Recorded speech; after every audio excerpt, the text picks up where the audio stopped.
Business, a person's occupation, profession, or trade. Connection, a relationship in which a person or idea is linked or associated with something else.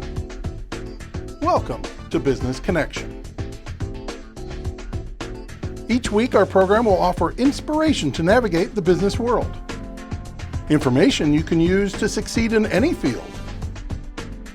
And we will help you focus on your goals.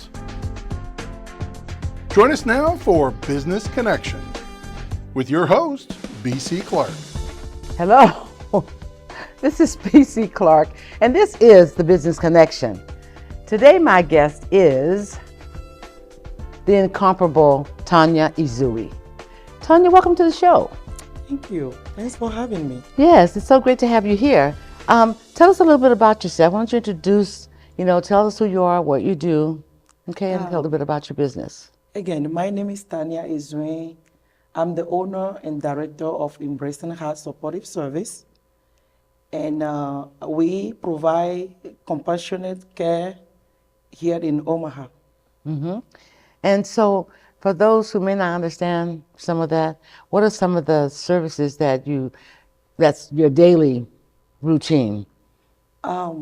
We provide personal and compassionate care for adults.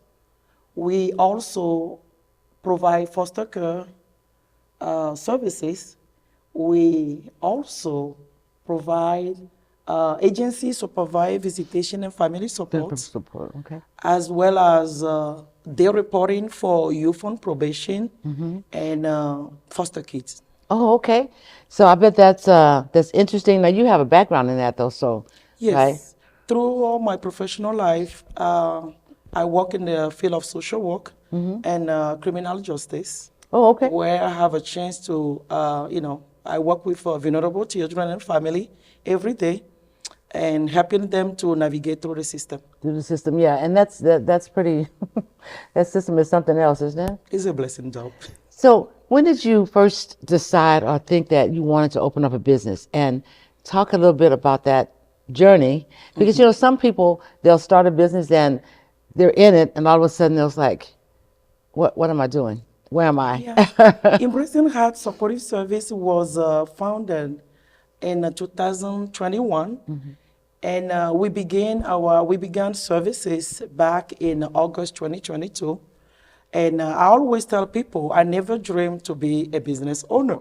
But other people, my close friend, see the leadership in me. Yeah. And they started calling me to be the partner.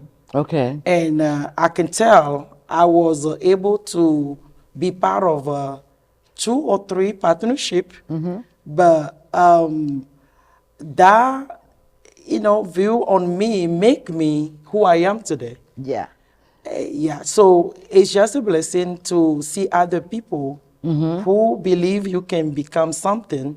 And with my dedication, my passion, I'm here today. Yes, and that's good, because the one thing I can say that when, and a lot of people start businesses for the wrong reasons, a lot of times you say, well, I don't want to work for someone, so I'm going to start a business.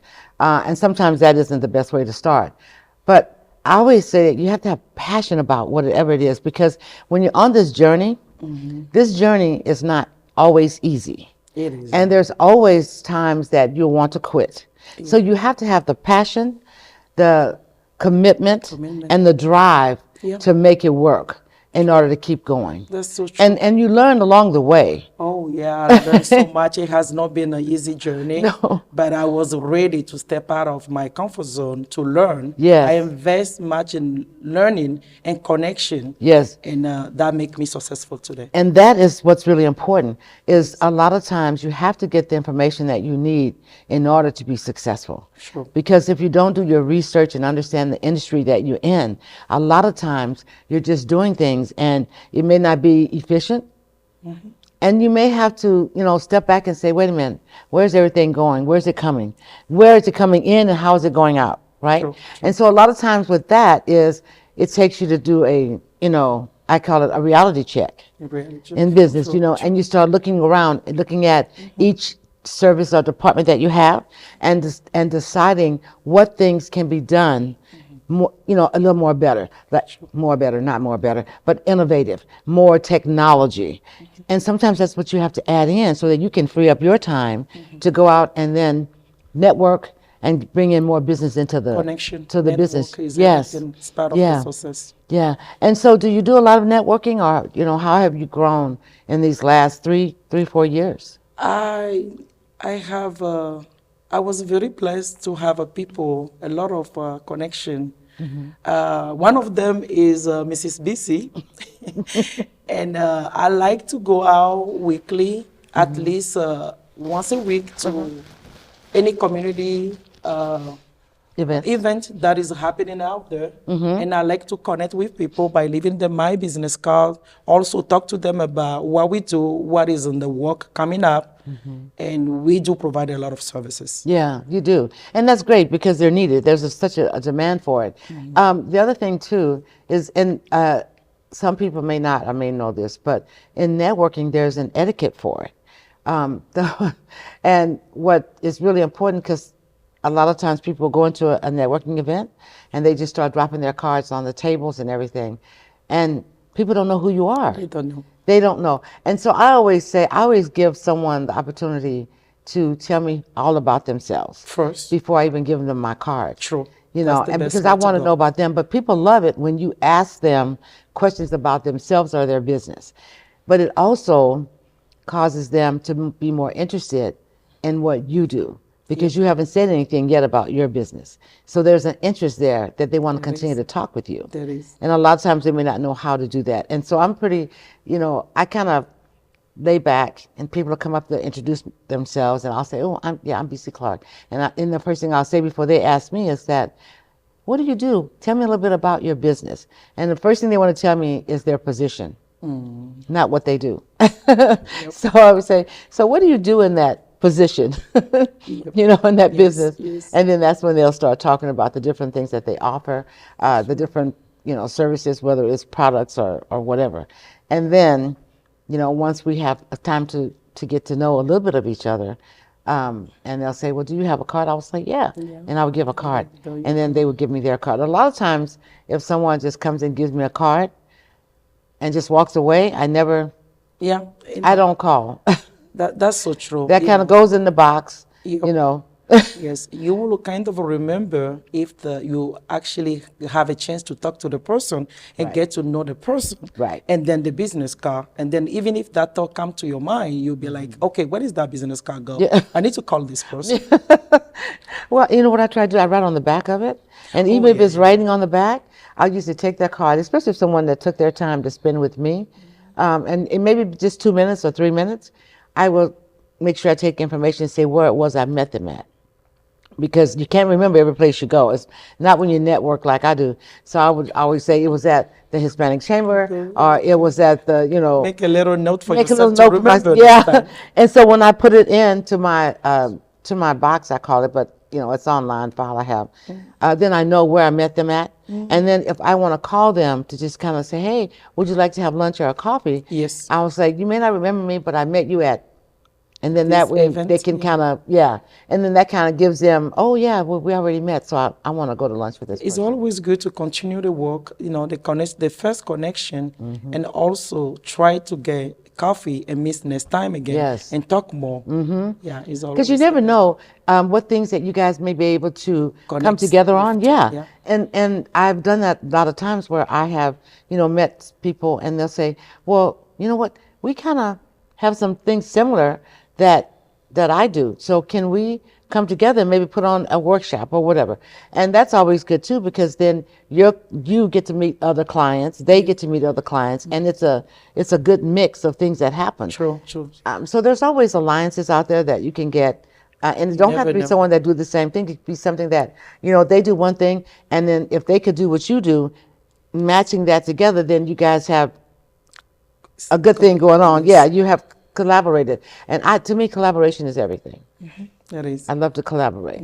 And so now, tell me what that process is when someone wants to come to your organization. Is it a process that they have to go to the state, or they can just come to your office and sign their kids up or sign up someone? How does it work? Most of our referral come from the states. Mm-hmm. We are contracted by DHHS to provide all the services that we provide. That's right. Okay. So either your children is in the foster care service, or either you contacting us for your loved one for personal or compassionate care service.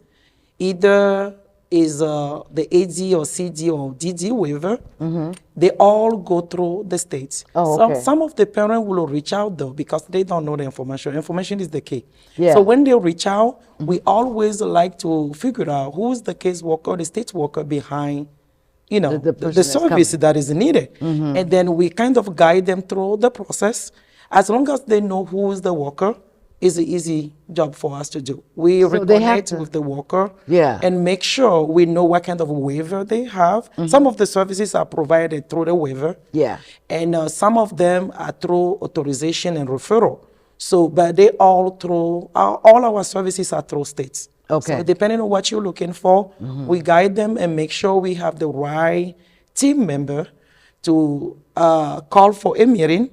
And then we all decide about a meet and greet to make sure this is a good fit for the worker plus the parents. Yeah. And then we determine what are the services they're looking for.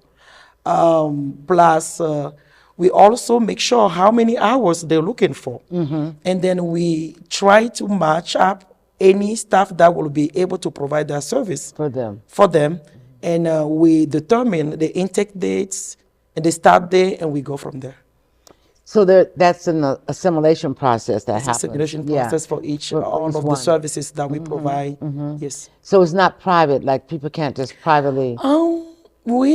I would say we also can take a private pay, but it really, really depends because private pay are very expensive for some people. Yeah. some people. So they will reach out and just get, you know, the cost. But we also, with my background in the social work, I always end up helping them applying for different services, different benefits that can help them Yeah. apply for the service. Even if you come to us with a private pay, and I know you might be limited with your hours, how much you can pay. Yeah. If your loved one is sick already, you know, it's Yeah. hard to pay out of pocket, yeah. that much hours weekly to take care of them when you were not there. So we also have a department where myself is involved with my background, help them apply for other benefits they might not know. Oh, yeah. Like I say, information is a key. Yeah, it is. So yes. we like to help them apply for other benefits to see if they'll be qualified so they don't pay out of pocket. No, perfect. Well, that's good then. Yes. And so then you have a recurring referrals that come in all the time from the state. Oh, yeah, we have services, either the waiver, either the foster care, either the day reporting with youth on probation. We have a referral system.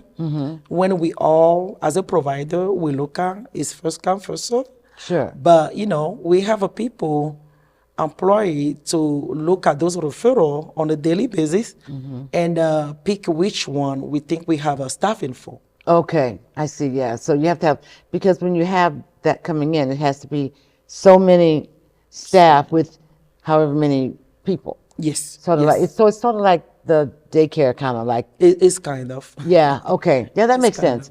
All right. So then, how do you, when you look at your company and where you are, how does one plan to scale that company?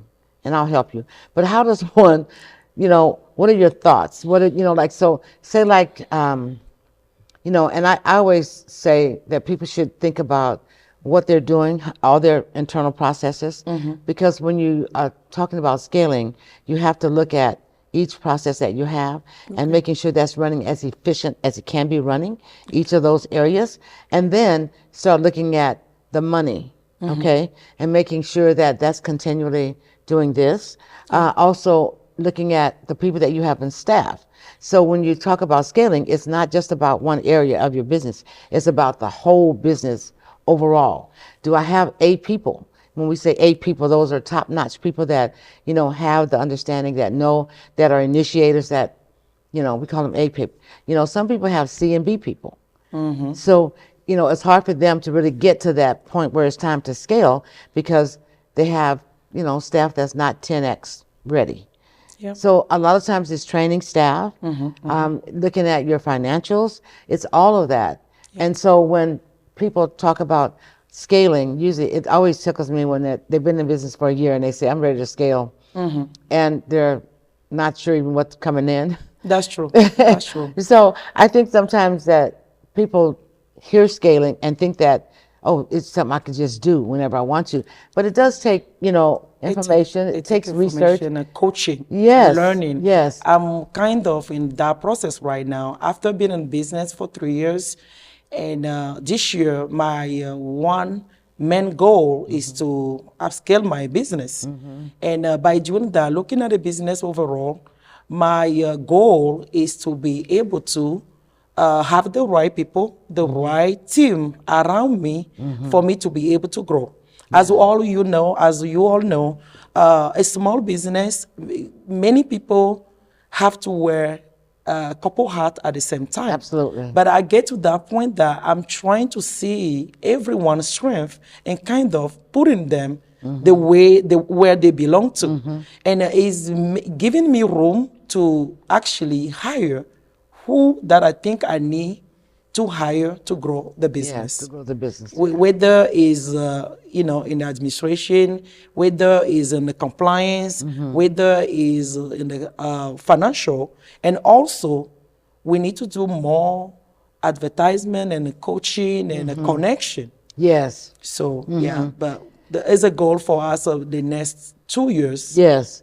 To scale the business. And I think in your strategic planning for the next 3 years, we can start laying out particular things in there, so that you can start trying to meet those goals. Not trying to, but setting yourself up with the right goals so you can meet them at the time that you're supposed to. So like if and we'll just use just random numbers out of the air, but just say you made $3 million last year, right? And your goal for the next year.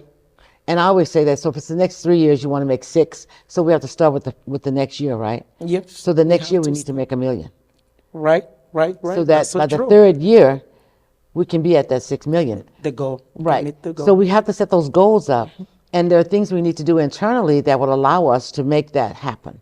And so before we can just say, I'm gonna scale right now, we have to look at what we're doing. We have to make sure we have things in place. And we have to make sure that if there's any bleeding in the company, we have to stop it. We have to take care of that. Stop the bleeding for us to scale. Stop the bleeding so that you know where every penny is. And sometimes you have to get that tight in your organization. I call it, twisting them to the end. You keep twisting so that there's no more room. And now you know that everything is secure. Yep. There's nothing leaking, and then you can begin to start up. It's hard to start doing things, growing, when you have leaks. Leaks, okay. And leaks and weak spots is what I call them. So leaks is money dropping out. Maybe you're paying too much for something or whatever. And weak spots is employees that are not pulling their weight and don't plan to.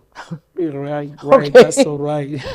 So when you think about those things, it really helps you to be able to define, what do I want to do, where am I going, and am I on the right road? So you have to look at all of that. And it takes a couple months to really get to the point where you can say, okay, I think that I understand where my leaks are, I understand where my weak spots are. So once I take care of those, then I'll be looking, and I'm looking now actually to, would you be looking now to hire someone that have the strengths that you're looking for? And then there's all kinds of tests you can do with them to make sure that they're going to have the strengths that you need. But all of that really helps an organization define and be able to move in the direction that they want to move in. So it's really important to do that, especially, in this economy where I don't think that, people just say, well, whatever. I don't really say you have to watch the economy. You just have to watch what you're doing. You're gonna watch You what know, you're doing. just watch what you're Am doing. I doing it the right way? Yes. Yeah. And just watch what you're doing, and then making sure that where, everything is, if it's coming in the right door, and what's going out should be going out the right door. True. And close off everything else so that there's nothing slipping by without you knowing it. And that happens a lot of times, especially when the company starts to grow and people start seeing more money coming in.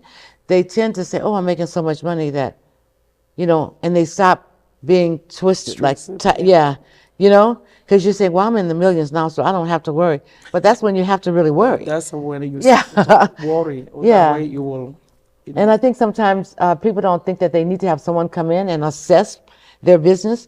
Look at the I processes. think this is very important because Yes. you first start that business by yourself, and then now you're growing, and then if the extra, other eyes is not out there to look at what you're doing and give you feedback, you won't be able to succeed No. or grow like the way you want it No, to, because you your won't. eyes cannot see everywhere. No, no, and it's always good and the other thing too is that employees, they sometimes when they come to work for you and they work for you 3 years, they think that it's their company, and so they start doing things the way they want to. So you have to Consistently offer them, check in with them and offer them training. Yeah, And, well, send them, especially when you see that they are send them- doing things set up that's a not goal. in the description or that you haven't asked them to do, something they brought on themselves. You have to kind of find out why are we doing this, because you want to know why they're thinking that they can just implement that without your knowledge or without coming to you with it. And I think that's one thing that people have to understand too. So I always say you can't be too close friends. Okay. When you hire someone, it's not that you have to be, the tyrant boss, but you want to make kind sure of that listen they in the understand their middle. position, and you have to understand your position. And in order for you to continue to have control over what's going on, you have to make sure that you have that relationship that is not a binding relationship with them, so that they think that you're friends, and now we could just do whatever.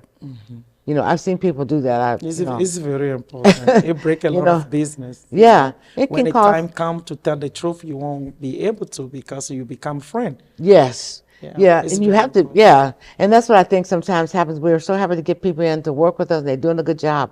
But when they continue to do a good job, that's great. But when they start adding in stuff and telling you what else that they're doing and all that, and you haven't asked for any of this stuff, it just makes you kind of stop and think. True. So I always think that young, people, when they start a business, there's so much that they don't know, but they think they do.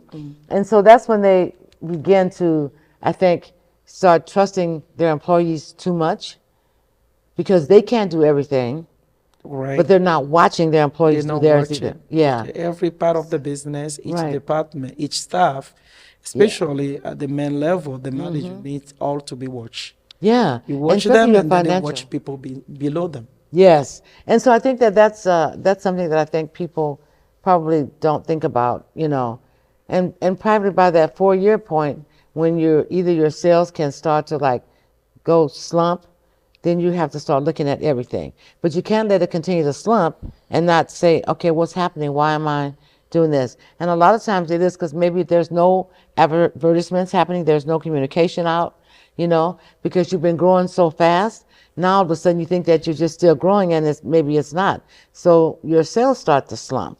And when that starts to happen, that's when, you have to wake up and say, wait a minute, what's happening here? What's happening? Last What am month I we were doing here. wrong? Yeah, last month we were here, and this month we're kind of like here. And sometimes you'll say, well, it's just a little bit, so I'm not going to worry about it. But that little bit could have a whole lot of happening. Yeah. Yes. And so you want to make sure that you're staying on top of those things. Stay on the top of it. Yeah, Okay. no matter, you can't put all of everything into someone else's hands. You're right. You pay a CPA to watch your books, but you have to watch the CPA, right? You pay someone to watch payroll, but you have to watch payroll. Payroll, yes. Okay. So every position, you have to have an eye on it. You have the second eye. Okay. Have you experienced any issues that you think about right now that you say, you know what? I didn't think about that.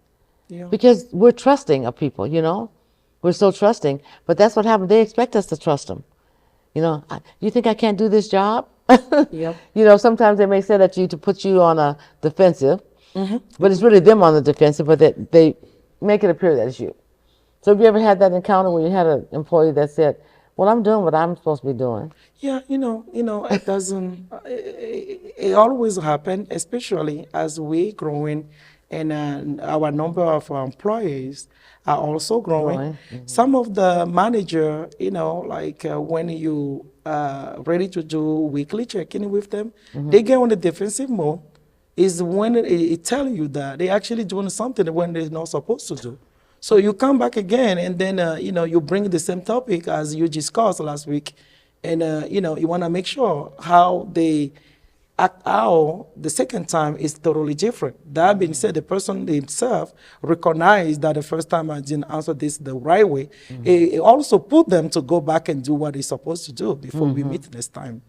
So Yeah. Yeah, it's a journey. it is a journey. It has not been an easy journey at all. Like I always say, I never dreamed to be a business owner, but here I am. But here you are, and you're As doing a long great as you want to job. put a work to where you can do anything you want to do. Absolutely, you Yes. can. And sometimes it's just information. It You is. know. It is So I always information. say, continue to learn, continue to grow and learn, and be available. And making sure that you're watching your company from up here. Not here. I think that's the biggest, weakness, I would say, or mistake for so many of us as a new business owner.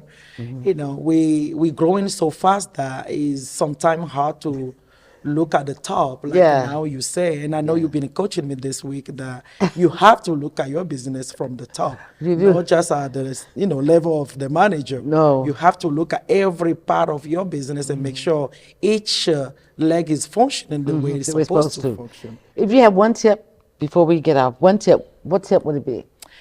I will advise whoever want to start their business out there to stay focused to their mission, to make sure they're not afraid to ask for questions, 2 seconds. and also believing in themselves. That's awesome. So believing in yourself, even if you are not even sure, but if you know you have an idea and you think it's gonna work, don't forget to just try it. But get information so that you can be successful in that process and on this journey. This is the Business Connection, and I am BC Clark, and we'll see you the next time. And remember to stay focused on the thing at hand.